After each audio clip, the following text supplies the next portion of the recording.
নোটটা দেখেছিস?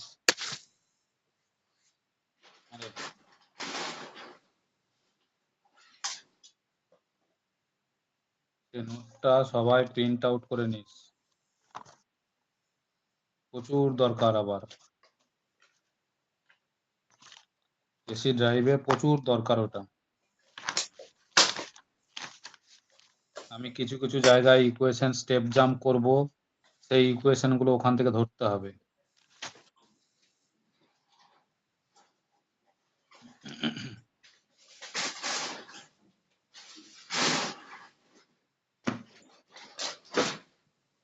এই ইকুয়েশন গুলো ওখান থেকে ধরতে হবে। বেশ চলে। আগের দিন তো আমরা রোটর ম্যাগনেটিক ফিল্ড আর স্টেটর ম্যাগনেটিক ফিল্ড থেকে বললাম ব্যাপারটা, এখান থেকে আমরা স্লিপ সম্বন্ধে একটু আইডিয়া পেলাম। যদিও আগে জানিস ব্যাপারগুলো, তাও বলেছি। তাহলে আজকে এবার রোটর ফ্রিকোয়েন্সি, রোটর কারেন্ট এই নিয়ে একটু বলবো।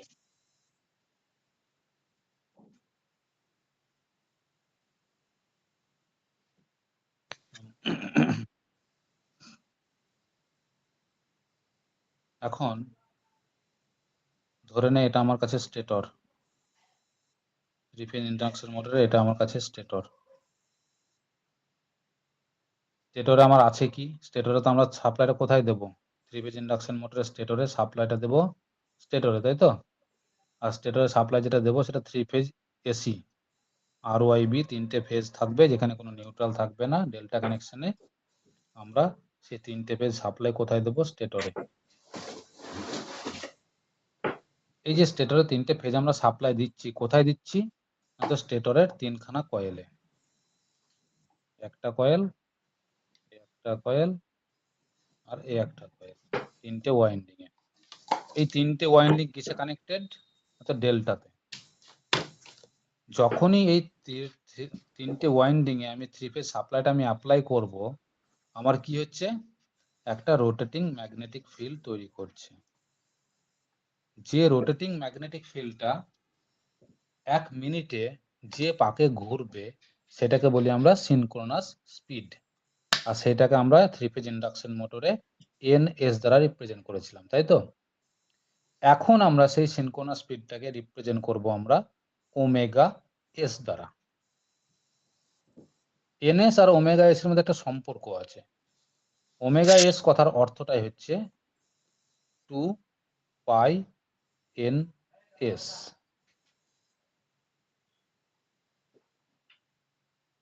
টু পাই এন এস। এনএস তার অর্থটা হচ্ছে সরল রৈখিক বেগ। কিন্তু অ্যাকচুয়ালি যে এখানে যে রোটেটিং ম্যাগনেটিক ফিল্ডটা তৈরি হচ্ছে, সেই রোটেটিং ম্যাগনেটিক ফিল্ডটা সরল রেখা বরাবর, স্ট্রেট লাইন বরাবর রোটেট করছে, না অ্যাঙ্গুলার মুভমেন্টে রোটেট করছে? আমার অ্যাঙ্গুলারলি রোটেট করছে। তাহলে অ্যাঙ্গুলারলি যখন রোটেট করছে সেটা তো আমি অ্যাঙ্গুলার স্পিড বলবো। তাহলে অ্যাঙ্গুলার স্পিডকে আমরা সর্বদা রিপ্রেজেন্ট করব ওমেগা দ্বারা। যেহেতু সিনক্রোনাস স্পিডে রোটেট করছে তাই ওমেগা এস। এটাই হচ্ছে আমার একটা সম্পর্ক। এইবার এই সিনক্রোনাস স্পিডে রোটেটিং ম্যাগনেটিক ফিল্ডটা যখন স্টেটরে রোটেট করছে, স্টেটরের ভেতরে তো আছে আমার রোটরটা, যে রোটরটাকে আমি এখন বাইরে ড্র করছি, যে এইটা আছে আমার ভেতরে। আর এখানকার কানেকশনটা হচ্ছে আমাদের ডেল্টা কানেকশন থ্রি ফেজের মধ্যে। এখন এই রোটরের ভেতরেও তো আমার তিনটা ওয়াইন্ডিং আছে। যে তিনখানা ওয়াইন্ডিং এর মধ্যে আবার কি কানেক্টেড আছে? স্টার কানেক্টেড আছে। সেই স্টার কানেকশনটা কি star? Internally short circuited star হতে পারে যদি রোটরটা স্কুইরাল কেজ রোটর হয়। যদি রোটর আমাদের কাছে স্কুইরাল কেজ হয়,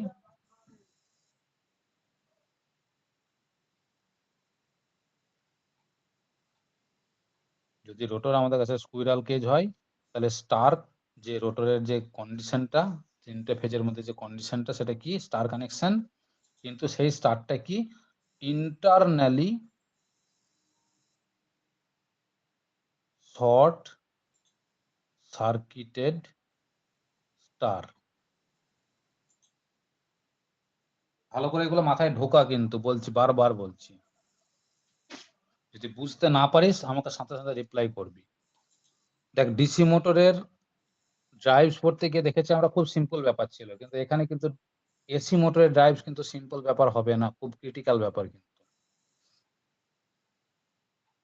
এটা। তাহলে যদি আমার স্কুইরাল কেজ রোটর হয় তাহলে সেখানে ইন্টারনালি শর্ট সার্কিটেড রোটর, কিন্তু যদি স্লিপ রিং রোটর হয় তাহলে কি কানেকশন বল, কেউ একজন রিপ্লাই কর। যদি স্লিপ রিং রোটর হয় তাহলে এই স্টার কানেকশনটা কিভাবে আছে বল, শুনতে পাচ্ছিস তো ঠিক মতো?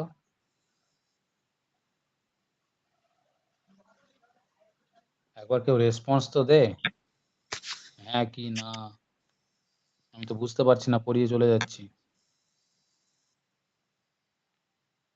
কেউ যদি ঠিক মতো শুনতে পাচ্ছিস তাহলে আমাকে রেসপন্স দে, স্যার ঠিক আছে সবকিছু।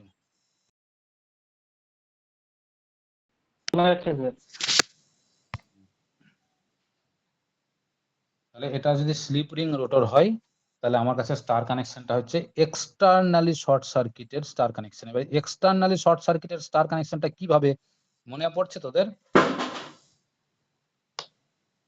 আরে মনে পড়ছে?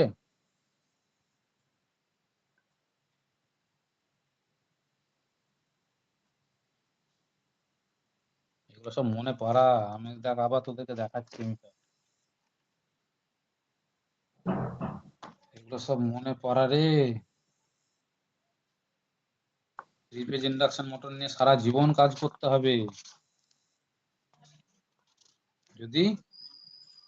এই দেখ এই যে কানেকশনটা, এটা রোটরের মধ্যে আছে, রোটরের শ্যাফট, সেই শ্যাফটের সাথে এই যে তিনটে স্লিপ রিং কানেকশন থাকবে, সেই তিনটে স্লিপ রিং এর মাধ্যম দিয়ে সেই তিনটে তার বেরিয়ে আসবে, দিয়ে এক্সটার্নালি আবার তিনটে রেজিস্টারের মাধ্যম দিয়ে, তিনটে স্টার কানেকশন রেজিস্টারের মাধ্যম দিয়ে কানেকশন থাকে।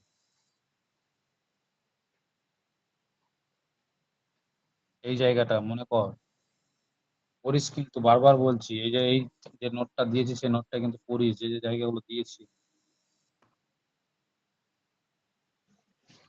এটা কেন পড়াচ্ছি দেখ, এইবার ব্যাপারটা হচ্ছে যখনই এই রোটেটিং ম্যাগনেটিক ফিল্ডের মধ্যে আমার এই রোটরটা ঢুকে আছে, সেই রোটরের মধ্যেই তো তিনখানা কয়েল আছে, যে তিনখানা কয়েলকে আমি বাইরে ড্র করেছি এক্সপ্লেন করার জন্য। অ্যাকচুয়ালি আছে তো ভেতরে। এটা ইয়াতে টিকটিকি ঢুকে যাবে এখানে ইউল আছে সলাগুলো আমাকে ছোট ভরে দিতে হবে, বুঝতে পারছো? সাদা সাদা সাদা মেশিন হয়ে যাবে, অ্যাকচুয়ালি আছে তো ভেতরে। ওইটাকে কালকে ওই এবার কি হচ্ছে, দিলেই হয়ে যাবে, এই বুঝতে পারছো? রোটেটিং কিছু ম্যাগনেটিক করতে হবে ফিল্ডের মধ্যে রোটরের তিনখানা কয়েল যখন আছে, পিন তো আছে, কিন্তু তাহলে সেই তারপর রোটেটিং টিন করতে ম্যাগনেটিক হবে ফিল্ডটাকে তো এই তিনটে কয়েল এক্সপিরিয়েন্স করছে, অনুভব করছে, যার ফলে এই তিনটে কয়েলের উপর একটা ইএমএফ তৈরি হবে according to Faraday law of electromagnetic induction প্রিন্সিপালে। এবার ভালো করে দেখ, আমি যে এখানে ভোল্টেজটা অ্যাপ্লাই করেছি সেটা এসি না ডিসি? সেটা এসি। তার তো একটা ফ্রিকোয়েন্সি ভ্যালু আছে, তাহলে সেই ফ্রিকোয়েন্সি ভ্যালুটা এফ ধরে নিলাম। আমরা জানি 50 হার্টজে সাপ্লাই ব্যবহার করি, তাহলে এফ এর মান 50 হার্টজ। এবার সেই এসি সাপ্লাইটার কারণেই তো ম্যাগনেটিক ফিল্ডটা তৈরি হয়েছিল, যার ফলে রোটেটিং ম্যাগনেটিক ফিল্ডটা পেয়েছি রেজাল্ট্যান্ট। সেই রেজাল্ট্যান্ট ম্যাগনেটিক ফিল্ডের উপরে ডিপেন্ড করে তো তিনখানা কয়েলে ইএমএফ তৈরি হচ্ছে। তাহলে এই যে ইএমএফটা তৈরি হচ্ছে মানে ভোল্টেজটা, তাহলে সেটাও তো এসি ভোল্টেজই তৈরি হচ্ছে। তাহলে সেই এসি ভোল্টেজেরও তো একটা ফ্রিকোয়েন্সি থাকবে, এফ থাকবে এখানেও, তাহলে তারও তো একটা ফ্রিকোয়েন্সি ভ্যালু থাকবে। এখন স্টেটর পার্ট সবসময় আমরা 1 দ্বারা রিপ্রেজেন্ট করেছি, আর রোটর পার্টকে আমরা সর্বদা 2 দ্বারা রিপ্রেজেন্ট করেছিলাম। তাহলে স্টেটর পার্টের ফ্রিকোয়েন্সিটাকে যে এসি সাপ্লাইটা দিচ্ছি তার যে ফ্রিকোয়েন্সি সেটাকে বলি আমরা F1। রোটরে যে ফ্রিকোয়েন্সিটা তৈরি হচ্ছে ইএমএফটার কারণে সেই ফ্রিকোয়েন্সিটাকে বলি আমরা F2। এখন বলতো এই F1 আর এই F2 এরা কি সম পরিমাণে তৈরি হবে, একই ভ্যালুতে তৈরি হবে, না আলাদা আলাদা ভ্যালুতে তৈরি হবে? আর এই F1 যদি আলাদা ভ্যালুতে তৈরি হয় তাহলে এই ফ্রিকোয়েন্সি আর এই ফ্রিকোয়েন্সির মধ্যে সম্পর্কটা কি? বল, কে বলতে পারিস দেখি?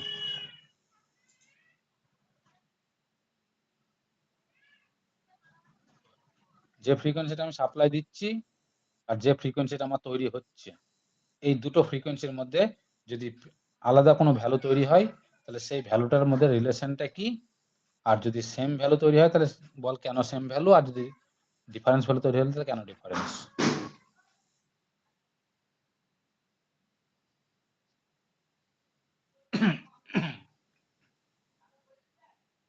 তাহলে এখানে কিন্তু আলাদা ভ্যালু তৈরি হবে। কেন তৈরি হবে আলাদা ভ্যালু সব আমি আগে বলেছি, স্লিপ ভ্যালুর কারণে। সব ফোর্থ সেমিস্টারে পড়িয়েছি এগুলো। তাহলে স্লিপ ভ্যালুটার কারণেই, কারণ স্টেটরের ম্যাগনেটিক ফিল্ড আর রোটরের স্পিড এরা তো দুজনে একই স্পিডে ঘুরবে না, দুটো স্পিডের মধ্যে তো একটা ডিফারেন্স থাকবে। আর সেই ডিফারেন্সটা কেন আসবে দুটো স্পিডের মধ্যে? না তো বিয়ারিং ফ্রিকশন একটা কারণ, আর একটা কারণ এই স্টেটর আর রোটরের মাঝখানে যে এয়ার গ্যাপটা আছে, সেই এয়ার গ্যাপের মধ্যে বাতাস আছে, সেই বাতাসজনিত বাধা যেটাকে বলি আমরা উইন্ডেজ ফ্রিকশন। তাহলে সেখানে পাবো আমরা একটা স্লিপ, তাহলে এখানে পাবো আমরা স্লিপ পাবো একটা। সেই স্লিপটা পাওয়ার দুটো কারণ, একটা হচ্ছে বিয়ারিং ফ্রিকশন, কারণ রোটর তো দুই দিকে দুটো বিয়ারিং লাগানো থাকে, তাহলে সেই বিয়ারিং এর তো একটা ফ্রিকশন কাজ করবে। আর স্টেটর আর রোটরের মাঝখানে যে গ্যাপটা থাকে সেখানে বাতাস থাকে, সেই বাতাসটার কারণে সেটা যেটা পাই সেটাকে বলি আমরা উইন্ডেজ ফ্রিকশন। এই দুটোর কারণে একটা স্লিপ ভ্যালু তৈরি হবে। আর স্লিপ ভ্যালুকে আমরা সব সময় এস দ্বারা রিপ্রেজেন্ট করি। তাহলে এই স্টেটরের সাপ্লাই ফ্রিকোয়েন্সি আর রোটরের জেনারেটেড ফ্রিকোয়েন্সি, এদের দুজনের মধ্যে একটা সম্পর্ক আছে, সেই সম্পর্কটা কিন্তু always depends on slip value. যে কারণে আমরা দেখ আগে প্রকাশ করেছিলাম F2 = S × F1, এই একটা সম্পর্ক দেখ আমরা আগে পেয়েছি। এখন বলতো at the moment of starting,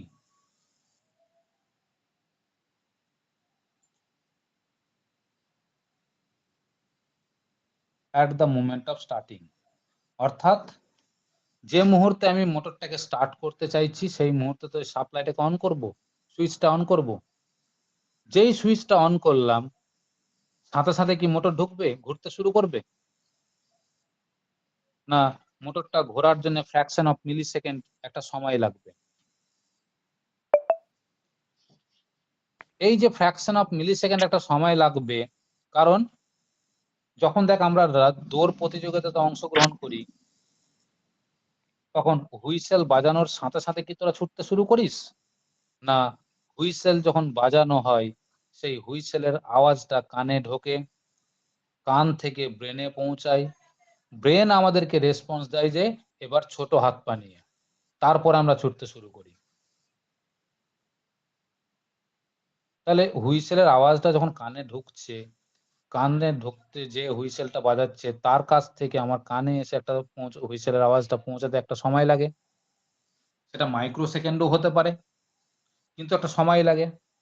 তাহলে সেই যে সময়ের ব্যবধান, সেই সময়ে কানে ঢুকলো তারপরে কান থেকে ব্রেনে গেল, তার জন্য একটা সময় লাগে। ব্রেন আবার আমাদেরকে শরীরকে কন্ট্রোল করে বলে যে নাও এবার হাত পা নিয়ে ছোট। তাহলে এই পুরো প্রক্রিয়াটার জন্য তো একটা ফ্র্যাকশন অফ মাইক্রো সেকেন্ড বল, মিলি সেকেন্ড বল একটা সময় লাগে। তাহলে ঠিক সেই রকম কিন্তু এখানে সাপ্লাইটা অন করার সাথে সাথে মোটরটা যে ঘুরবে, এই ঘোরার জন্য একটা সময় লাগে। তাহলে সেই সময়টার ব্যবধানে রোটরের মধ্যে যে ফ্রিকোয়েন্সিটা তৈরি হয় তার মানটা কত হয় বল? ওই সময়টার মধ্যে রোটর জেনারেটেড ফ্রিকোয়েন্সির মানটা সর্বদা স্টেটর সাপ্লাই ফ্রিকোয়েন্সির সাথে সমান হয়। কেন কেন সমান হয় বল? কারণ সেটা স্ট্যান্ড স্টিল কন্ডিশনে থাকে। হ্যাঁ, স্ট্যান্ড স্টিল কন্ডিশনে থাকলো, এর স্ট্যান্ড স্টিল মানটা কন্ডিশনে কি হয়? সমান হবে। তাহলে সেই জন্য বলা হয় স্ট্যান্ড স্টিল কন্ডিশনে, স্ট্যান্ড স্টিল কন্ডিশনে কি হয় আমার স্লিপের মানটা কত? 0 না 1? 1। কেন 1 হয়? না তো আমরা স্লিপ ইজিক্যাল টু কি জানি? ns মাইনাস nr, আমি n দিয়ে যদি রিপ্রেজেন্ট করি তাহলে ns। তাহলে এখন স্ট্যান্ড স্টিল কন্ডিশন মানে মোটর ঘুরেনি, মানে রোটেশনাল স্পিড 0, মানে nr এর মান 0। তাহলে কি হবে? ns বাই ns মানে 1। তাহলে স্লিপের মান যদি 1 হয় তাহলে বল, আমি যে স্লিপের মানে এখানে বসাই 1, তাহলে সেই জায়গা থেকে আমরা বলতে পারবো F2 ইজিক্যাল টু F1, অর্থাৎ রোটর ফ্রিকোয়েন্সির মানটা হবে স্টেটর সাপ্লাই ফ্রিকোয়েন্সির সাথে সমান। মনে থাকবে যেন, মনে যেন থাকে, খুব গুরুত্বপূর্ণ। দেখ, এগুলো সব পড়ানো হয়ে গেছে, আমি তাও পড়াচ্ছি কেন? একটু পড়ানো হোক, তারপরে সব বুঝতে পারবি কেন পড়াচ্ছি আমি এগুলো। তোরাই ভুল করবি তখন দেখবি। এইবার বল, যেই মুহূর্তে মোটরটা ঘুরে গেল, যেই মোটরটা ঘুরতে লাগলো, এইবার রোটর ফ্রিকোয়েন্সির মানটা কি আর সাপ্লাই ফ্রিকোয়েন্সির মানের সাথে সমান থাকবে না চেঞ্জ হবে? চেঞ্জ হবে, কারণ যেই রোটর ঘুরতে লেগেছে, রোটরের রোটেশনাল স্পিড পেয়ে গেছে, মানে এনআর এর একটা মান থাকবে। তাহলে সেই মানটার উপরে ডিপেন্ড করে এনআর এর মান যেরকম পরিবর্তন হবে, সেই রকম মানের উপরে ডিপেন্ড করে তো স্লিপের মানের পরিবর্তন হবে। সেই স্লিপের মানের যদি পরিবর্তন হয়, তাহলে সেটাই তো সাপ্লাই ফ্রিকোয়েন্সির সাথে গুণ করে রোটর ফ্রিকোয়েন্সি তৈরি করবে। তাহলে সেই অবস্থায় যখন রোটেট করতে শুরু করবে, তখন কিন্তু আর জেনারেটেড ফ্রিকোয়েন্সি সাপ্লাই ফ্রিকোয়েন্সির সাথে সমান হবে না, তখন স্লিপ ভ্যালু ভ্যারি করবে, ভ্যারিজ উইথ এনআর, রোটেশনাল স্পিডের সাথে ভ্যারি করবে। বোঝা গেল? এইবার বোঝা যখন গেল, তাহলে সেই জায়গা থেকে বল, এবার আমার তো অ্যাকচুয়ালি রোটর যে সার্কিটটা আছে, সেটা স্কুইরাল কেজি হোক বা স্লিপ রিংই হোক, সে তো আলটিমেটলি শর্ট সার্কিটেড। সে তো আলটিমেটলি শর্ট সার্কিটেড হয়ে আছে। তার মানে স্টার শর্ট সার্কিটেড স্টার যদি হয়, তাহলে প্রথমত স্টার কানেকশন পেতে গেলে তো এই 3টে পয়েন্টকে এক জায়গায় করতে হবে।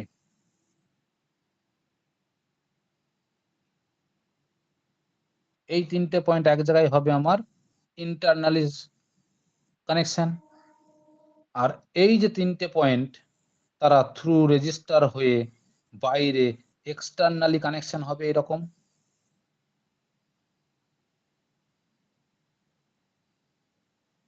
এইবার সেই সার্কিটের উপরে যদি ইএমএফ জেনারেট হয়, তাহলে সেই ইএমএফ মানে ভোল্টেজ যদি জেনারেট হয়, তাহলে সেই ভোল্টেজটার কারণে এই যে রোটর বল, সেই রোটর কয়েলটা তৈরি করতে তো আমার একটা নির্দিষ্ট দৈর্ঘ্যের তার দরকার পড়েছে।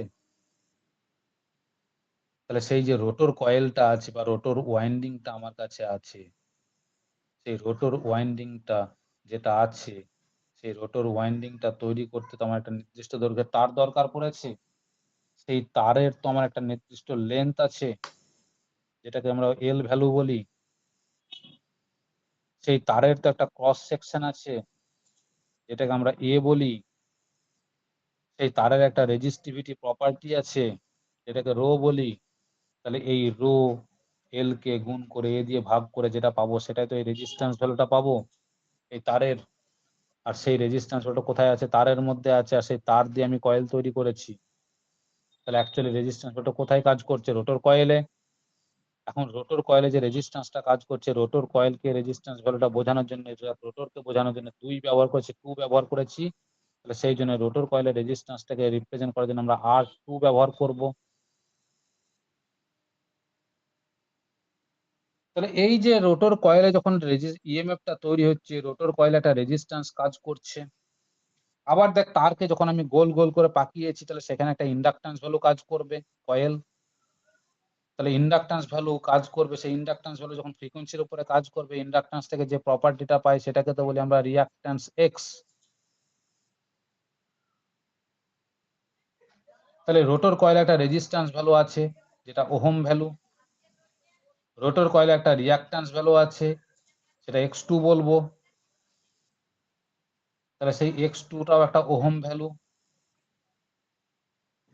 এখন x2 যে ভ্যালুটা আছে, x2 কথার অর্থটাই তো হচ্ছে আমার কি বল, x2 এর ইকুয়েশনটা কি, রিঅ্যাকট্যান্সের ইকুয়েশনটা কি ছিল বল?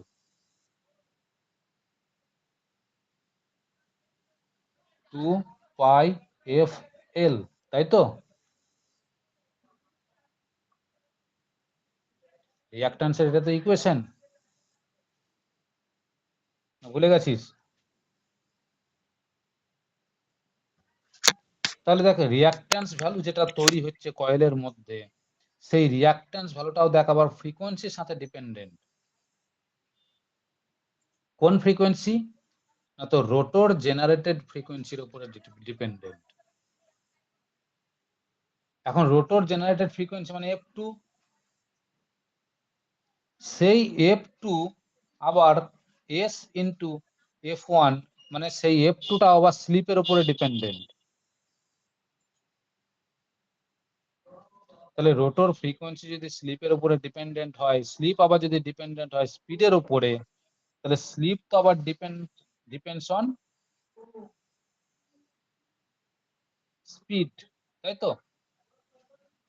তাহলে বল একটা রোটরের যদি স্পিড চেঞ্জ করি আমি কোনোভাবে, তাহলে সেই স্পিডের উপরে স্লিপ চেঞ্জ হবে, সেই স্লিপ চেঞ্জ হলে রোটর ফ্রিকোয়েন্সি চেঞ্জ হবে, সেই রোটর ফ্রিকোয়েন্সি চেঞ্জ হলে, সেই রোটর ফ্রিকোয়েন্সি যদি চেঞ্জ হয় তাহলে সেখান থেকে রিঅ্যাকট্যান্সও চেঞ্জ হবে রোটর কয়েলের।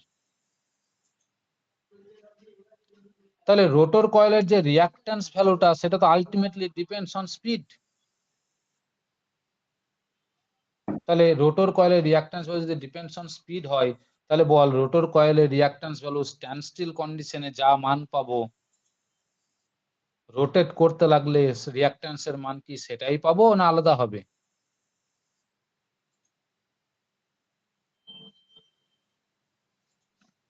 বল একই থাকবে না চেঞ্জ হবে?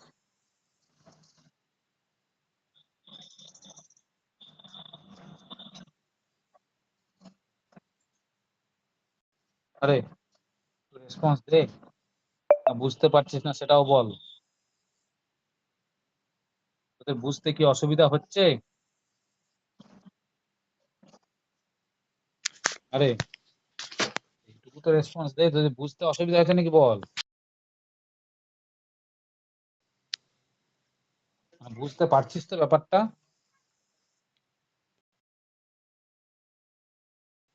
তাহলে রোটর কয়েলের রিঅ্যাকট্যান্সের মান যদি স্পিডের উপরে ডিপেন্ডেন্ট হয় তাহলে স্ট্যান্ড স্টিল কন্ডিশনে এক মান পাবো, স্ট্যান্ড স্টিল কন্ডিশনে রোটরের রিঅ্যাকট্যান্সের যে মানটা পাবো সেটাকে আমরা রিপ্রেজেন্ট করি x2, আছে রোটর কয়েলের রিঅ্যাকট্যান্স, আর স্ট্যান্ড স্টিল কন্ডিশন মানে zero speed, standstill condition মানে জিরো স্পিড, তাহলে সেই জন্য আমরা জিরো দ্বারা রিপ্রেজেন্ট করবো x20। তাহলে এটা হলো স্ট্যান্ড স্টিল কন্ডিশনের রিঅ্যাকট্যান্স, স্ট্যান্ড স্টিল রিঅ্যাকট্যান্সের মান আমরা পাবো। ঠিক যেই রোটর ঘুরতে শুরু করবে মানে স্লিপ তৈরি হতে শুরু করবে, সেই যে স্লিপটা তৈরি হবে সেই স্লিপ ভ্যালুর উপরে ডিপেন্ড করে রোটর ফ্রিকোয়েন্সি চেঞ্জ হবে, রোটর ফ্রিকোয়েন্সি চেঞ্জ হলে রিঅ্যাকট্যান্সের মান চেঞ্জ হয়ে যাবে।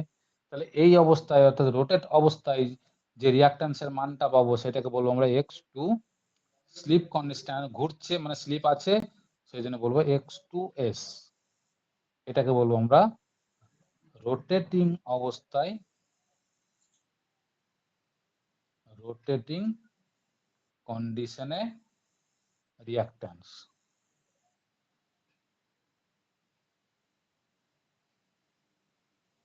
তাহলে রোটেটিং কন্ডিশনে রিঅ্যাকট্যান্স যেটা পাবো আমরা, তাহলে বল এখান থেকে কি সমীকরণ আসবে দেখ একটা, আমি যে x2s এর মানটা যখন বার করব তখন কি আমি লিখতে পারি 2 পাই f2 ইন্টু এল। তাহলে সেই জায়গা থেকে 2 পাই f2 মানে দেখ আমরা লিখতে পারি s into f1 into L. তাহলে s টাকে যদি আমি আগে নিয়ে আসি তাহলে 2 পাই f1 এল।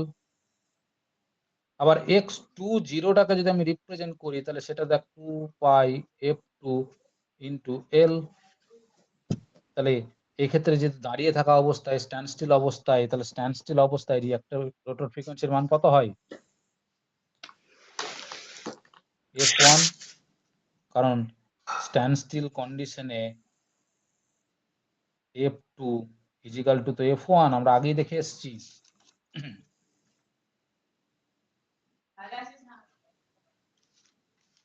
তাহলে সেই জায়গা থেকে এটা পাচ্ছি দাঁড়িয়ে থাকা অবস্থায় রিঅ্যাকট্যান্স, আর এটা পাচ্ছি আমরা ঘূর্ণায়মান অবস্থায় রিঅ্যাকট্যান্স। তাহলে এই জায়গা থেকে বলতে পারি x2s is equal two s into এটার জায়গায় আমি লিখতে পারি, এইটুকু জায়গায় আমি লিখতে পারি x20।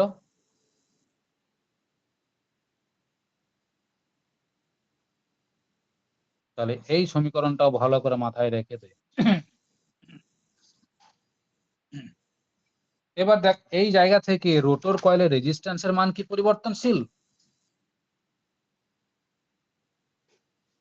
রোটর কয়েলে যে রেজিস্ট্যান্সের মানটা থাকবে সেটা কি দাঁড়িয়ে থাকা অবস্থায় এক মান পাবো, ঘূর্ণন অবস্থায় আর এক মান পাবো? এটা কি পরিবর্তনশীল মান হবে না ফিক্সড মান হবে বল?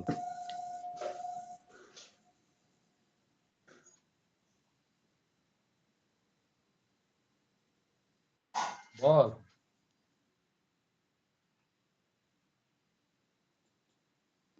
রোটর কয়েলে যে রেজিস্ট্যান্সের মানটা সেটা কিন্তু ফিক্সড, সব সময় ফিক্সড ভ্যালু,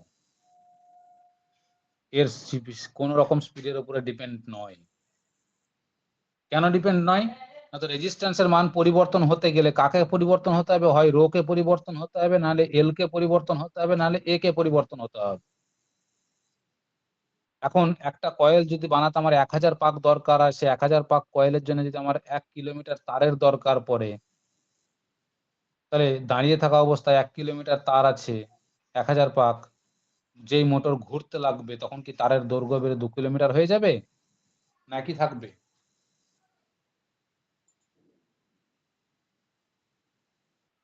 তাহলে দাঁড়িয়ে থাকুক আর ঘুরুক, ঘূর্ণায়মানই থাকুক, এর লেন্থের মান একই থাকবে, তারের লেন্থ কোনো পরিবর্তন হবে না। তারের লেন্থ যদি পরিবর্তন না হয়, ক্রস সেকশনে পরিবর্তন হবে না, তাহলে রো কি পরিবর্তন হবে? রো তো ডিপেন্ড করে মেটেরিয়ালের উপরে। তাহলে দাঁড়িয়ে ছিল তখন তামার তার ছিল, ঘুরতে লাগলো তখন পিতলের তার হয়ে গেল, তা কি হবে? তাও হবে না। তাহলে রো এর মানও ফিক্সড। তাহলে রো এর মান যদি ফিক্সড হয় তাহলে রোটর কয়েলের রেজিস্ট্যান্সের মান কিন্তু অলওয়েজ ফিক্সড। কিন্তু রোটর রিঅ্যাকট্যান্সের মান কিন্তু ফিক্সড নয়, এটা পরিবর্তনশীল মান, সেটা ডিপেন্ড করবে স্পিডের উপরে। তাহলে এই রেজিস্ট্যান্স আর রিঅ্যাকট্যান্স কে মিলিত করলে যে জিনিসটা পাই সেই জিনিসটা কি বলতো এবার? রেজিস্ট্যান্স আর রিঅ্যাকট্যান্স মিলিত হয়ে যে জিনিসটা তৈরি করে, যে এফেক্টটা তৈরি করে, সেই এফেক্টটা কি আমাদের কাছে? এটাকে আমরা কি বলি? রেজিস্ট্যান্স আর রিঅ্যাকট্যান্স কে যোগ করে যেটা পাই সেটাকে আমরা কি বলি?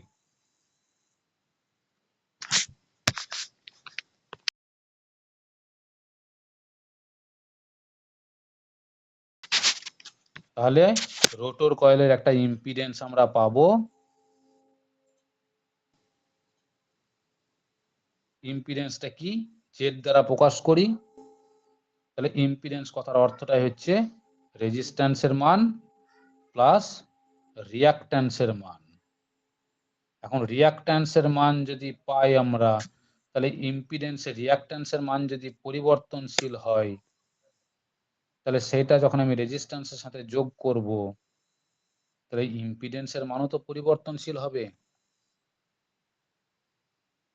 তাহলে ইম্পিডেন্সের রিঅ্যাকট্যান্সের মান, আমি ইম্পিডেন্সের মান যদি দাঁড়িয়ে থাকা অবস্থায় দেখতে চাই, অর্থাৎ Z20 এর মান বের করতে চাই, তাহলে তো আমাকে রিঅ্যাকট্যান্সের মানটাকেও আমাকে দাঁড়িয়ে থাকা অবস্থায় নিতে হবে। এবার রেজিস্ট্যান্স আর রিঅ্যাকট্যান্সের যখন যোগ করতে যাব, যোগটা তো ডাইরেক্ট হবে না, ভেক্টর যোগ হবে। আর ভেক্টর যোগ রেজিস্ট্যান্স আর রিঅ্যাকট্যান্স একে অপরের মধ্যে 90 ডিগ্রি অ্যাঙ্গেল করে, যেটাকে আমরা ইমাজিনারি অ্যাক্সিস বলি, যে দ্বারা রিপ্রেজেন্ট করি। ঠিক একইভাবে যদি আমি ঘূর্ণায়মান অবস্থায় রোটর কয়েলের ইম্পিডেন্স মেজারমেন্ট করতে যাই, তাহলে সেটাকে বলবো আমরা R2 plus J into X2S। তাহলে এইভাবে আমরা রোটর কয়েলের ইম্পিডেন্সের মান বের করতে পারবো দাঁড়িয়ে থাকা অবস্থায় এবং ঘূর্ণায়মান অবস্থায়। তাহলে রোটর কয়েলের ইম্পিডেন্স একটা কাজ করবে। এইবার রোটর কয়েলে যে ইএমএফটা তৈরি হবে, সেই ইএমএফটা কি দাঁড়িয়ে থাকা অবস্থায় আর ঘূর্ণায়মান অবস্থায় একই পরিমাণ ইএমএফ তৈরি হয় না আলাদা পরিমাণ ইএমএফ তৈরি হয়? বল এবার।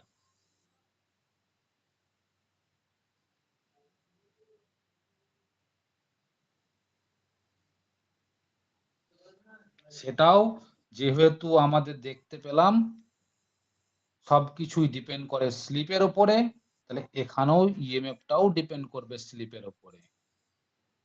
অর্থাৎ রোটর কয়েলে যে ইএমএফটা তৈরি হয় সেটাকে যদি আমি ই দ্বারা রিপ্রেজেন্ট করি, তাহলে রোটরে তৈরি হচ্ছে বলে E2। এবার দাঁড়িয়ে থাকা অবস্থায় যেটা তৈরি হয় সেটাকে বলি E20। আর এই E20 মানটা সর্বদা সমান হয় স্টেটর, এটা হচ্ছে রোটর ইএমএফ, সরি বানানা তো ভুল করছি কেন আজকে, rotor EMF at standstill. এই জিনিসটা আবার সমান হয় কার সাথে না, তো স্টেটর সাপ্লাই ভোল্টেজের সাথে। সবসময় মনে রাখবি দাঁড়িয়ে থাকা অবস্থায় স্ট্যান্ড স্টিল কন্ডিশনে রোটর কয়েলে যে ইএমএফটা তৈরি হয় তার মানটা হয় সর্বদা স্টেটরে যে সাপ্লাইটা আমি দিচ্ছি সেই সাপ্লাইয়ের যে মান থাকবে ভোল্টেজের, সেই ভোল্টেজের মানের সাথেই রোটর কয়েলের ইএমএফটা তৈরি হবে স্ট্যান্ড স্টিল কন্ডিশনে। আর যেহেতু স্টেটর কয়েলের সাপ্লাই ভোল্টেজটাকে আমরা রিপ্রেজেন্ট করি ভোল্টেজ দ্বারা, ভি দ্বারা, এবার যেহেতু স্টেটরে সাপ্লাই দিচ্ছি তাই সেটাকে বলি V1। তাহলে এই জায়গা থেকে আমরা বলতে পারি যে E20 সর্বদা অ্যাপ্রক্স ইকুয়াল টু V1। কেন সমান না বলে অ্যাপ্রক্স ইকুয়াল টু বলছি? সমান না বলে কেন আমরা অ্যাপ্রক্স ইকুয়াল টু বলছি বল এবার। এই জায়গাটা কে বলতে পারবে আমাকে ব্যাখ্যা করে বল। E20টা সর্বদা অ্যাপ্রক্স ইকুয়াল টু V1। আমি কিন্তু E20 সমান কিন্তু V1টা লিখিনি, আমি অ্যাপ্রক্স ইকুয়াল টু বলেছি। যদিও আমরা পরবর্তীকালে হিসেবে E20 সমান V1 কি আমরা কনসিডার করব। অ্যাপ্রক্স ইকুয়াল টু কথার অর্থটাই হচ্ছে, ধর তুই কাউরি কাছে ধার পাবি, তা কাউকে টাকা ধার দিয়েছিস 1000 টাকা, এবার সে ফেরত দেওয়ার সময় তোকে দিচ্ছে 995 টাকা, যে বলছে যে আর 5 টাকাটা আর আমার কাছে দিতে পারছি না, 5 টাকাটা নেই, তুই এটা নিয়ে খুশি হ। তাহলে তুই কি বলবি যে না আমি ওই 5 টাকাটাই আমার আগে লাগবে, না ওই 995 টাকা তুই নিয়ে নিবি পকেটে আগে, দিয়ে বলবি ঠিক আছে পরে পারলে দিস, এরকম কথা বলবি? তাহলে 5 টাকার জন্য তুই আর চিন্তা করছিস না, কিন্তু পাচ্ছিস তুই 995 টাকা, তুই ভাবছিস যে পরবর্তীকালে সে দিতেও পারে নাও দিতে পারে, তাতেই তার শোধ বোধ। তাহলে ওই যে 5 টাকাটা কম দিল, তাহলে সেই 5 টাকাটা কম হতে পারে। আবার এটাও তো হতে পারে তুই ধার দিয়েছিলিস 1000 টাকা, সে তোকে ফেরত দেওয়ার সময় দিচ্ছে 1005 টাকা, দিয়ে বলে তুই ধার দিয়েছিলিস তার জন্য বকশিস 5 টাকা, তাহলে বেশিও দিতে পারে 5 টাকা। কিন্তু তুই তো সবসময় চিন্তা করবো, আমরা তো সবসময় চিন্তা করবো সেটা 1000 টাকারই সমান।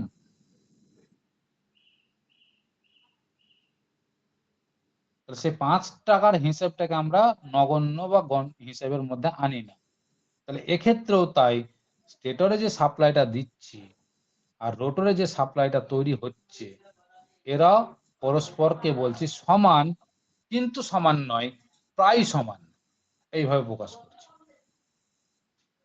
তাহলে প্রায় সমানটা কেন প্রকাশ করছি, মানে এই প্রায় সমান কথার অর্থটা কেন, কি অর্থে ব্যবহার হচ্ছে, বা সমান না হয়ে প্রায় সমানটা কেন হচ্ছে, সমানটা কেন হচ্ছে?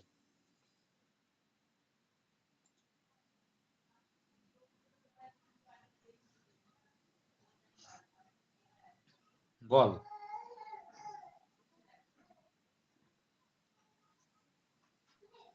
বিরাট কোশ্চেন, কিন্তু এটা বহুবার ইন্টারভিউ ফেস করেছি আমি এই জাতীয় কোশ্চেন।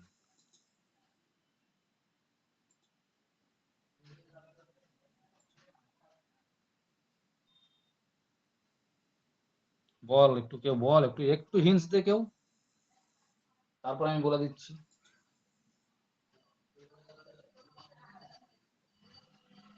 তোরা যে কতটা জানিস দেখি, একটু কেউ হিন্টস তো দে, বলার চেষ্টা তো কর।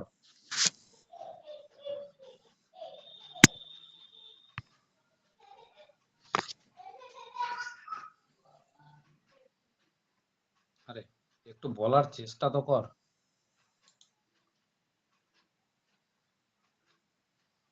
এখন বলতো, রোটরের যে ইএমএফটা তৈরি হচ্ছে, সেই ইএমএফটা তৈরি হওয়ার পিছনে মেন কারণটা কি? আমার এই রোটেটিং ম্যাগনেটিক ফিল্ডটা তো। যদি এই রোটেটিং ম্যাগনেটিক ফিল্ডটা না থাকতো তাহলে কি ইএমএফটা তৈরি হতো? ম্যাগনেটিক ফ্লাক্স যদি না থাকতো তাহলে কি ইএমএফ তৈরি হতো?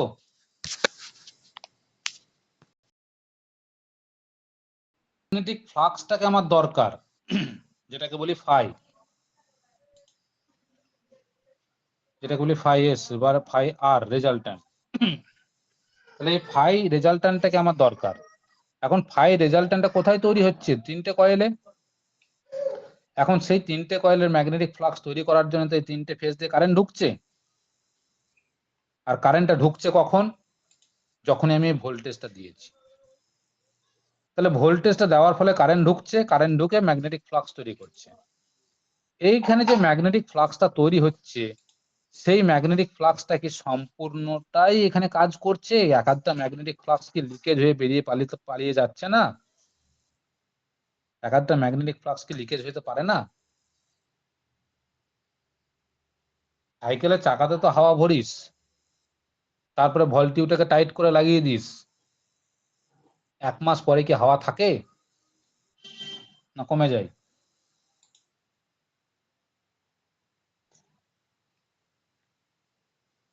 কমে যায়। কেন কমে গেল? তুই তো হাওয়া বেরোনোর রাস্তা রাখিসনি, তাও কেন হাওয়া বেরোলো?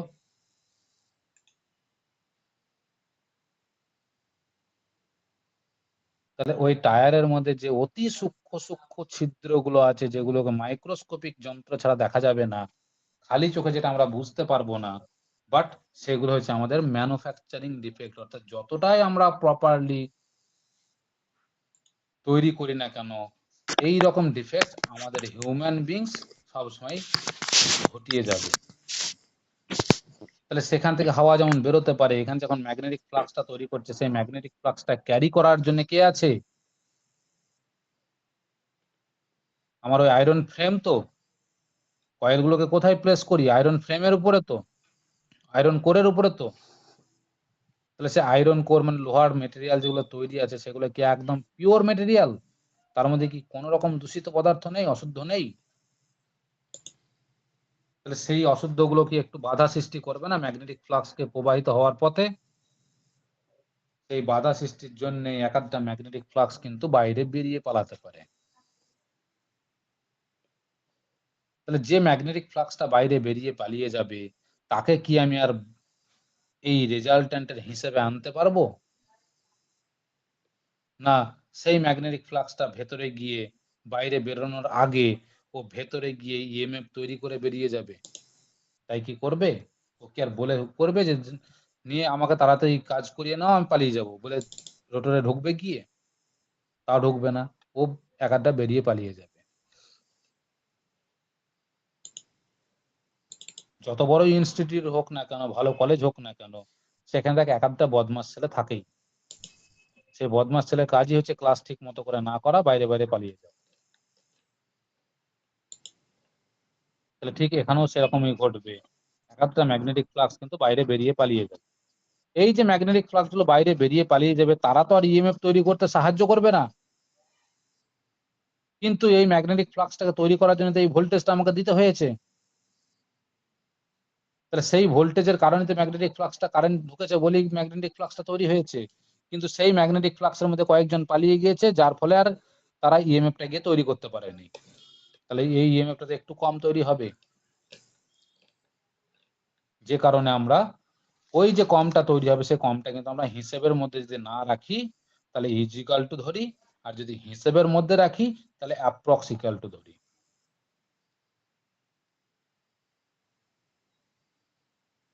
তাহলে এটা আমার ইএমএফ এর মানটা পেয়ে গেলাম আমি দাঁড়িয়ে থাকা অবস্থায়। এবার মোটর যখন ঘুরতে শুরু করবে, রোটর যখন ঘুরতে শুরু করবে, তখন তো ইএমএফ এর মান পরিবর্তন হয়ে যাবে।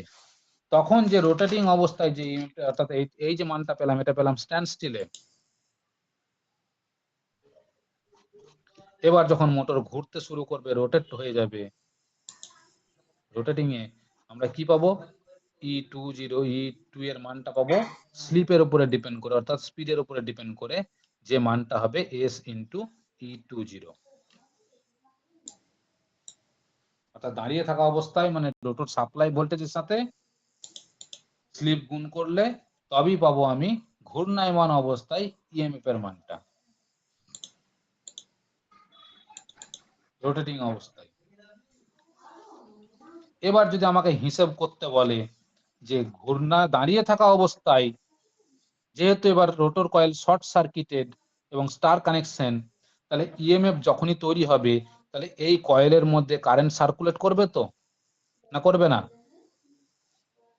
একটা কারেন্টের প্রবাহ ঘটবে রোটর কয়েলের ভেতরে। তাহলে এই রোটর কয়েলের ভেতরে যে কারেন্টটা প্রবাহ হবে, কারেন্টটা সার্কুলেট হবে, সেই কারেন্টের মান যদি আমাদেরকে বের করতে বলে, তাহলে কিভাবে বের করব? তাহলে দেখ ভালো করে, রোটর কয়েলে ইএমএফ তৈরি হচ্ছে, রোটর কয়েলে রেজিস্ট্যান্স আছে, রোটর কয়েলের রিঅ্যাক্ট্যান্স আছে, মানে রোটর কয়েলের ইম্পিডেন্স আছে। তাহলে যেখানে ভোল্টেজ কাজ করছে, ইম্পিডেন্স কাজ করছে, তাহলে সেখানে কারেন্টের একটা ফ্লো ঘটবে, আর কারেন্টের ফ্লোটা ডিপেন্ড হবে ইম্পিডেন্সের উপরে। তাহলে ভোল্টেজ, কারেন্ট আর ইম্পিডেন্সের উপরে ডিপেন্ড করে যে আমি হিসেবটা পাবো, সেটাই তো হবে, তার উপরেই তো ডিপেন্ড করে রোটর কারেন্ট ফ্লো করবে, তার উপরেই তো ডিপেন্ড করে রোটর কারেন্ট ফ্লো করবে। এখন রোটর কারেন্টকে রিপ্রেজেন্ট করি I দ্বারা, আর রোটর কারেন্টকে রিপ্রেজেন্ট করবো 2 দ্বারা। তাহলে দাঁড়িয়ে থাকা অবস্থায় কারেন্ট রোটরে আর ঘূর্ণায়মান অবস্থায় কারেন্ট রোটরে, তারাও তো আলাদা মান হবে, কারণ ভোল্টেজ যদি আলাদা মান হয় তাহলে তো কারেন্টেরও তো আলাদা মান হবে। দেখ ভোল্টেজেরও যেমন আলাদা মান দাঁড়িয়ে থাকা অবস্থায় আর ঘূর্ণায়মান অবস্থায়, ইম্পিডেন্সেরও যেহেতু আলাদা মান ঘূর্ণায়মান অবস্থায় আর দাঁড়িয়ে থাকা অবস্থায়, তাহলে রোটর কারেন্টের মানটাও তো আলাদা হবে দাঁড়িয়ে থাকা অবস্থায় আর ঘূর্ণায়মান অবস্থায়। তাহলে দাঁড়িয়ে থাকা অবস্থায় যে মান হবে স্ট্যান্ড স্টিল কন্ডিশনে, সেটা তো I20 বলবো। তাহলে I20 এর মানটা আমরা কি জানি, V ইজিক্যাল টু IZ, এই যে সম্পর্কটা, সেখান থেকে I ইজিক্যাল টু কি পাবো, V বাই জেড। V মানে ভোল্টেজ, জেড মানে ইম্পিডেন্স। তাহলে দাঁড়িয়ে থাকা অবস্থায় কারেন্টের মান কি হবে আমাদের কাছে, দাঁড়িয়ে থাকা অবস্থায় ভোল্টেজ মানে ইএমএফ রোটরের, সেটাকে বলেছি E20, আর দাঁড়িয়ে থাকা অবস্থায় ইম্পিডেন্স নিতে হবে মানে Z20। ঠিক একইভাবে I2S এর হিসাবটা কিভাবে করব, E2 রানিং অবস্থায় কারেন্টের মানে রানিং অবস্থায় ইএমএফ মানে E2S, আর রানিং অবস্থায় ইম্পিডেন্স মানে Z2S। এবার রোটর কয়েলে যে আমার কারেন্টটা, ইএমএফটা তৈরি হয়েছে, কারেন্টটা সার্কুলেট করছে, পুরোটা তো এসি, ডিসি তো আর নয়। তাহলে এসি সাপ্লাই যখন আছে, এখানে কাজ করছে, তাহলে সেখানে একটা পাওয়ার ফ্যাক্টরও কাজ করবে রোটর কয়েলের ভিতরে। তাহলে রোটর কয়েলের যে পাওয়ার ফ্যাক্টরের মানটা কাজ করবে পিএফ, সেটাকে কি করে বার করব?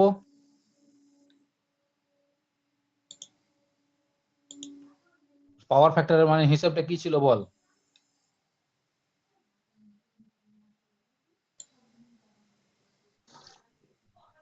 আর বাই জেড, মনে পড়ছে? cos phi is equal to R by Z, হিসাব মনে আছে? তাহলে পাওয়ার ফ্যাক্টরের মান যখন বের করব, cos phi এর মান যখন বের করব, দাঁড়িয়ে থাকা অবস্থায় সেটা করবো cos phi 20, যার মান হবে দাঁড়িয়ে থাকা অবস্থায়, রেজিস্ট্যান্সের মান তো সর্বদাই সমান, তাহলে জেড এর মান কখন কত নেবো? জেড 20। ঠিক একই ভাবে যখন আমি রানিং অবস্থায় হিসেব করব, তখন তো হবে cos phi 2s, তখনই হবে R2 বাই জেড 2s। বল এতটুকু বোঝা গেল? ক্লিয়ার হলো না হলো না বল? রোটর ভোল্টেজ, রোটর কারেন্টের হিসেব।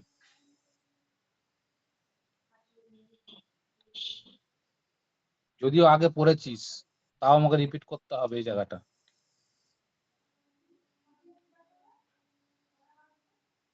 বল ক্লিয়ার হলো না হলো না, এখনো বলে দে, ফাঁকাফাঁকি বল।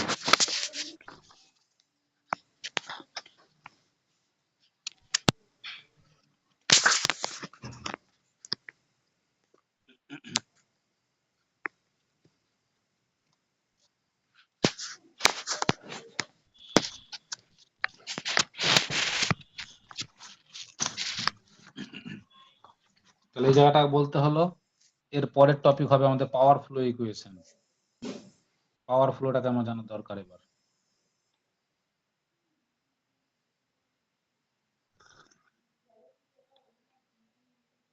কজন আছিস রে?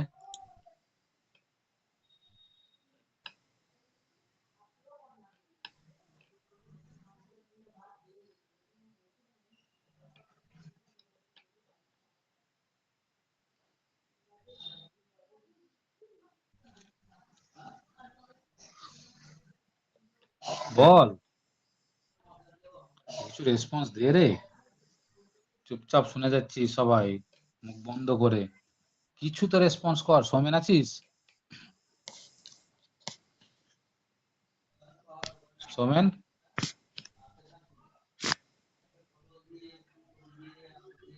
ওই তো সৌমেন আছিস তো? সৌমেন পাত্র আছিস তো, না পালিয়ে গেল?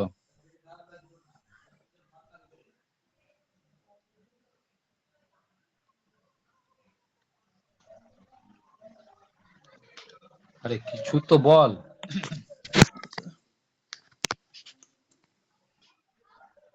তোরা তো মুখ বন্ধ করে থাকিস কেন রে? থার্ড ইয়ার পড়ছিস, তোদেরকে তো এবার ক্যাম্পাসিং এ যেতে হবে। তাহলে ক্যাম্পাসিং এ যাওয়ার জন্য তোদেরকে তো মুখ খুলতে হবে একটু।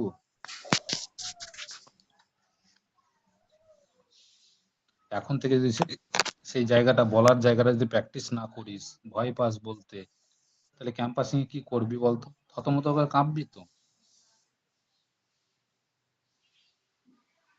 যারা, যেসব কোম্পানিগুলো ভালো ভালো কোম্পানি, রেপুটেড কোম্পানি যখন ক্যাম্পাসিং এ আসবে না, তোদের কিন্তু এইরকম করেই কোশ্চেন জিজ্ঞেস করবে, ঘুরিয়ে পেঁচিয়ে। কনসেপ্ট জানবে যে তোরা কতটা কনসেপ্ট জানিস মোটর সম্বন্ধে। যে মানে মোটর হোক, জেনারেটর হোক, ট্রান্সফরমার হোক, যে জায়গা থেকে শুরু করবে এরকম করে কনসেপ্ট জানবে। একদম খাতা কলম নিয়ে বসে পড়বে, এরকম কনসেপ্ট জানবে। যদি যেগুলো জেনুইন কোম্পানি, আর যেগুলো অগামার্কা কোম্পানি হবে সেগুলো তো কোনো ব্যাপার নয়। তারা তোকে জিজ্ঞেস করবে তোর বাড়িতে কজন আছে, কে কি করে, হ্যান ত্যান জিজ্ঞেস করে, বলবো ঠিক আছে তুমি গিয়ে জয়েন করবে। তারা তো ঘুরেও কোশ্চেন করবে না সাবজেক্ট থেকে। যেসব কোম্পানি জানবি যে সাবজেক্ট থেকে কোশ্চেন করছে না, তারা জানবি তাদের কোম্পানিতে কাজ করা খুব চাপের। সেখানে গিয়ে তোরা কোনো উন্নতি করতে পারবি না। আর জানবি যেসব কোম্পানি তোদেরকে একদম ঝাড়াই বাছাই করে নিচ্ছে, একদম ডেপথে গিয়ে কোশ্চেন করছে, জানবি এই কোম্পানিটাই জেনুইন কোম্পানি এবং সেখানে কাজ করে গিয়ে আরাম পাবি।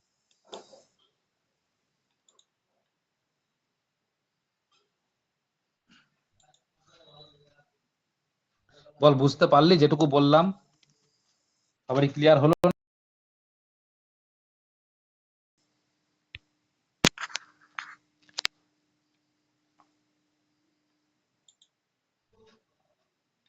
আরে তোদেরকে কিন্তু একটা কথা বলি, তোদের পেমেন্ট কিন্তু আমাকে আর ডাইরেক্ট অনলাইনে করবি না এখন। তোদের জন্য কিন্তু বিরাট ভুগলাম আমি। এই সন্ধ্যায় আমার অ্যাকাউন্ট ওপেন হলো আজকে, তার জন্য আমাকে যে কলকাতা কবার ছুটতে হলো। যে ফোন করেছে আমাকে, যে কথা বলেছে সেই জানে। দেখ, যারাই ফোন করেছিস, যেই ফোন করেছিস, দেখ সবসময় আমাকে বাসে পেয়েছিস। আমার ছুটির টাইমটা শুধু ছোটাছুটি করতে করতে চলে গেল, এবং শুধু ছোটাছুটি করে নয়, বেশ নির্দিষ্ট একটা ভালো অ্যামাউন্ট খরচ করে। পুলিশকে ঘুষ খাওয়ানো থেকে শুরু করে বহু কিছু করতে হলো।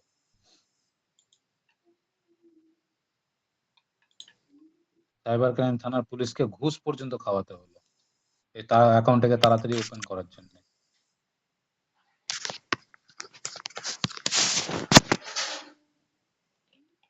সাইবার ক্রাইম ফ্রড রিলেটেড কেউ বলতে পারবি? আমি তো 17 দিনের মাথাতে ওপেন করলাম। তুই অত তাড়াতাড়ি ওপেন করতে পেরেছিস? শুনেছিস কখনো?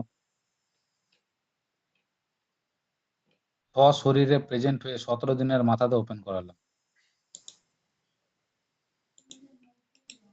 কারণ সেখানে আমার একটা নির্দিষ্ট ভালো অ্যামাউন্ট টাকা ফেঁসে গেছিল। তাই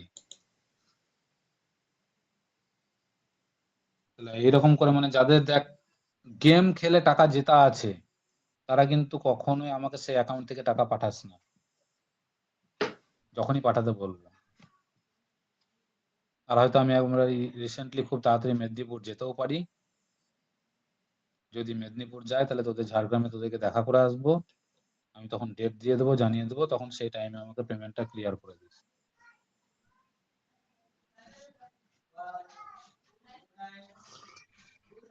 আর এখনো অনেকে পেমেন্ট করেনি, গ্রুপে যারা জয়েন হয়ে বসে আছে, তাদের উদ্দেশ্যে তাদেরকে জানিয়ে দিবি। তোরা যদি চিনিস জানিস কেউ, হয় গ্রুপ থেকে লেফট করে যাবে, আর নাহলে নির্দিষ্ট পরিমাণ অ্যামাউন্টটাকে পেমেন্ট করে দেবে। দেখ, এত পরিমাণ ক্ষতির পরে আমার পরিয়ে আর কোনো লাভ আছে বল? যেটুকু লাভ করলাম পরিয়ে তোদেরকে, সেই টাকাটা আমার বেরিয়ে গেল। সোজা কথা, একদম সত্যি কথাটাই বলছি। বরং তার থেকে বেশি বেরিয়ে গেছে। তোদের কাছ থেকে যেটুকু আমি রিসিভ করেছি এখনো পর্যন্ত, বরং তার থেকে আমার বেশি। নোটে দেখ একটা অঙ্ক করা আছে, সেই অঙ্কটাকে ভালো করে আয়ত্ত কর। ফোর্থ সেমিস্টারের 3 পেজ ইন্ডাকশন মোটরের নোটে এই rotor current, rotor voltage, rotor resistance, rotor ইম্পিডেন্সের উপরে ডিপেন্ড করে অঙ্ক যেগুলো করা আছে, সেই অঙ্কগুলোকে আগে আত্মস্থ কর। অঙ্কগুলোকে আত্মস্থ করতে বলছে, আমার কথাটা ভালো করে শোন, আত্মস্থ কর। আর এর পরের টপিক হবে আমার পাওয়ার ফ্লো ডায়াগ্রাম। সেই পাওয়ার ফ্লো ডায়াগ্রাম সম্বন্ধে ভালো করে পড়ে রাখ। এইটুকু কাজ তোরা কর, তাহলে পরের জায়গাটা বোঝাতে সুবিধা হবে আমার। তাহলে ওই পাওয়ার ফ্লো ডায়াগ্রামের পরে কিন্তু আমি কিন্তু একদম সত্যি কথা বলছি, টর্ক ইকুয়েশন ঢুকে যাব, তখন কিন্তু একদম সমুদ্রের মাঝখানে পড়ে যাওয়ার মতন অবস্থা হয়ে যাবে।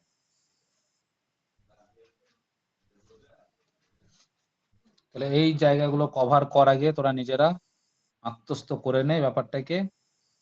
ডিসি ড্রাইভ কতটা করেছিস জানি না, কিন্তু এসি ড্রাইভটাকে খুব ভালো করে শেখ। ডিসি ড্রাইভও পড়িয়েছিস, যতটুকু পড়িয়েছিস পড়া উচিত।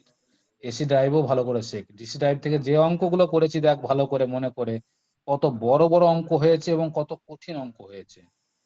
এখানেও জেনে রাখ তার থেকেও বড় কিছু আছে। ড্রাইভস কিন্তু খুব কঠিন সাবজেক্ট একটা। তাহলে এই জায়গাগুলো আত্মস্থ কর, দেন পরের ক্লাসটা করছি। ঠিক আছে, রাখ, এই পর্যন্ত থাক আজকে।